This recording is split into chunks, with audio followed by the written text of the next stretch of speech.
Hello, welcome to another edition of the Pace Report. I'm Brian Pace, reporting live here at the Hit Factory here in New York City. Monster, along with the Miles Davis estate, decided to commemorate Miles Davis's legendary Bitches Brew recording with a set of special headsets commemorating the album, as well as the sonic sound of the recording. Noel comes in with like 20 boxes of Dr. Dre beats. So I introduced myself and said, hey, I'm Vince. Oh, no, Verdine White, who's a friend of ours, bass player with Earth, Wind & Fire, says, hey, man, this is Noel Lee. And he told Noel who I was. And so Noel said, hey, man, I love Miles. My favorite record sketches is Sketches of Spain. Yeah, there you go. So he said, man, we ought to do something. I'm like, okay. So he said, let's exchange numbers. So we exchanged numbers, and in about 2 weeks, Noel had a prototype of these Miles Davis earbuds. Right? Yeah. How did they approach you as far as a representative from Miles Davis's family and estate to incorporate the new headsets with Bitches Brew? Well, what happened, I met Noel backstage at a Earth, Wind & Fire concert. And we were talking, and he was saying how Miles was a fan of, big fan of Miles' Sketches of Spain. And he said, man, we should talk. So a couple of weeks later, I gave him my number, we exchanged numbers, and he called me and said, hey, man, I got a great idea for some headphones. And then he sent me some prototypes to check out from my family and I. And about a week later, he was ready. He's ready to do something. So I approached my family and said, let's do, what do you guys think? And the rest is history. So what we did, we wanted to tie it in with the Bitches Brew box set that's going to be released August 31st. And it is approaching the 40th anniversary of Bitches Brew. Yeah. It's crazy. So ironic, man. This is weird. Yeah. What do you think Bitches Brew means to the world of music? Because Miles opened up a whole nother floodgate musically to not only just jazz, but to musicians all over the world. Well, I think from playing with him and being around him, he was a trendsetter. He forward thinker. Changed clothes 5-6 times a day. You know what I mean? So his mind was like way ahead of the curve. We were still trying to catch up. So I think Bitches Brew, and I want to say this: when we recorded, the tape never stopped. So at the Sony vaults, there's endless, endless music. Long after we're gone, it'll be Miles' music.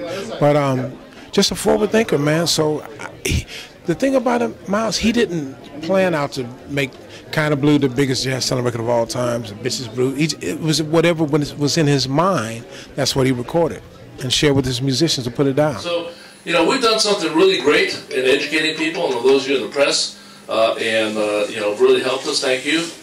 And, when we released the Miles Davis headphones, people said, wow, what's the Miles Davis thing? And, so we met with the Miles family, and, Miles is jazz royalty. Would you agree with that? Make some noise if you agree with that.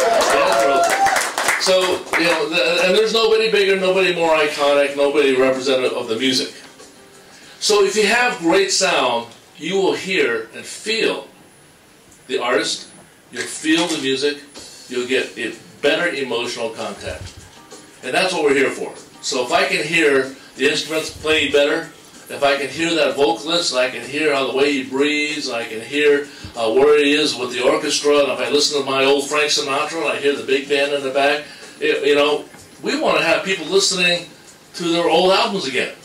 So put on that, Beatles reissue, okay? Put on that Steely Dan that was so good that you want to hear it again with, great headphones. So that's a different kind of experience. Noel, how did you ask the Miles Davis estate to incorporate the new Monster headsets with Bitches Brew?